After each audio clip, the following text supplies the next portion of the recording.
how are you today? Welcome to English for Academic and Professional Purposes class. I am teacher Yvette A. Landicho from Lipa City Senior High School, Division of Lipa City. I am glad to be with you in this journey as you discover new lessons through Facebook Live. Today, we will learn about the different critical writing techniques and also how to write an objective or balanced review or critique of a work of art, an event, or a program. Reminders: make sure that you are in a comfortable place, have the copy of your module in EAPP, your answer sheets, together with a pen and your notebook for noting important details. Before we move forward to our lesson, let's first recall our previous episode. There you have learned outlining. Again, what is it? Good job!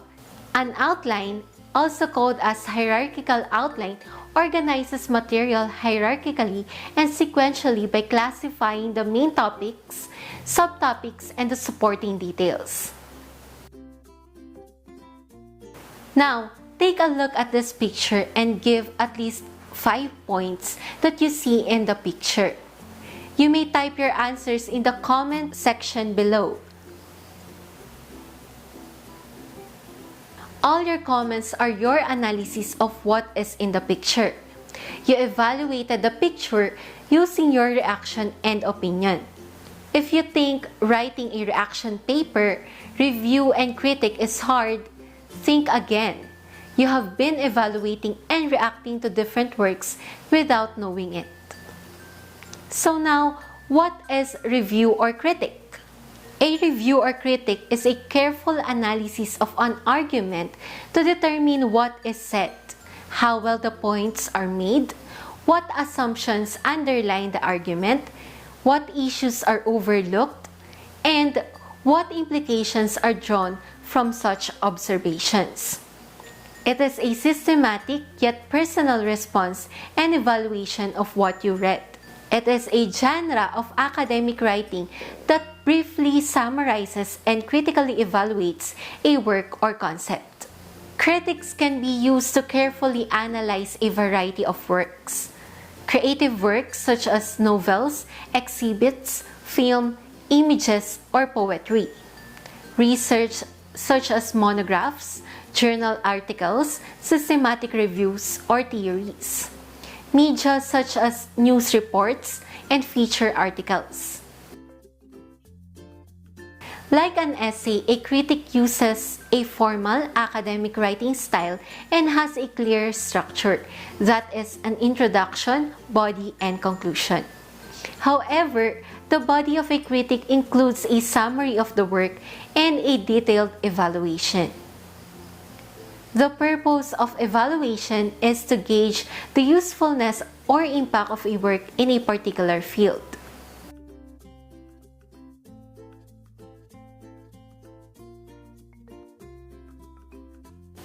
So, why do we write critics? Writing a critic on a work helps us to develop, first, a knowledge of the work's subject area or related works, an understanding of the work's purpose, intended audience, development of argument, structure of evidence, or creative style. Also, a recognition of the strengths and weaknesses of the work.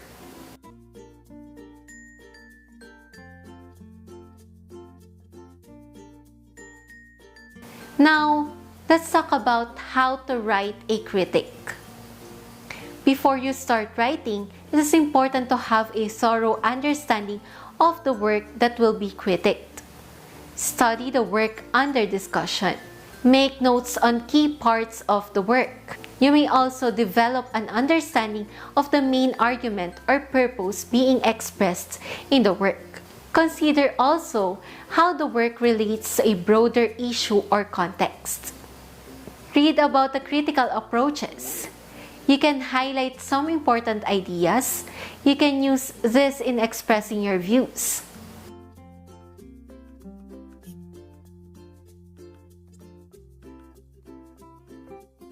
Now, let's talk about what are the various critical approaches in writing a critic.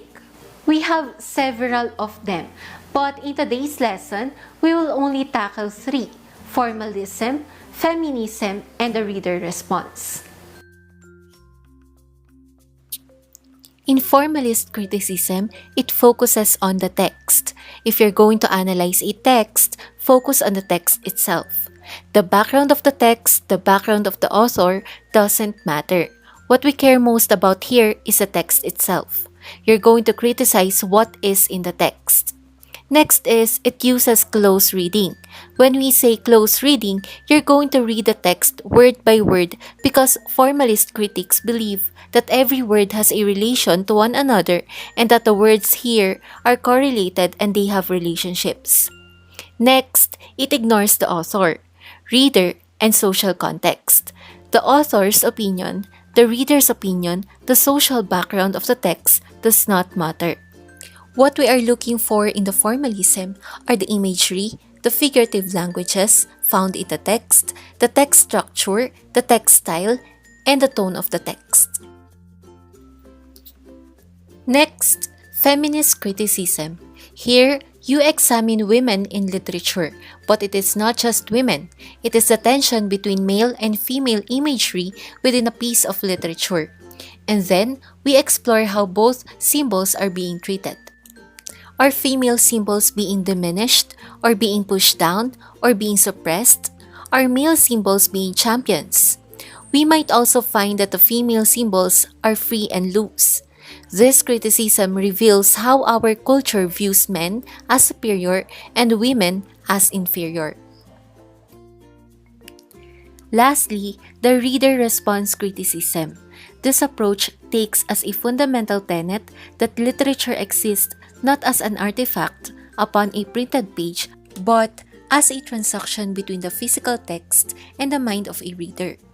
It attempts to describe what happens in the reader's mind while interpreting the text, and reflects that reading, like writing, is a creative process. Now, after knowing the different approaches in writing a critic paper, you need to know also what is a balanced or objective review or criticism. It is a system of interpreting, judging, and assessing a person, scene, or any work of art not influenced by feelings or opinions in considering a presenting facts. It is a systematic way of considering the truthfulness of a piece of work. You have to keep in mind that your review or critic essay should be based on facts, not your opinion. When writing an objective essay, you should state information unemotionally. Objective writing is writing that you can verify through evidence and facts. If you are writing objectively, you must remain as neutral as possible through the use of facts, statistics, and research. This type of writing is best used when you as a writer need to present unbiased information to an audience and then let them determine their own opinion. News reports and school textbooks often use objective writing.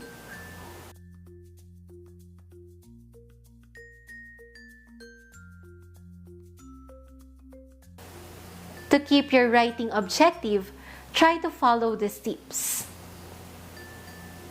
Be specific instead of vague or general.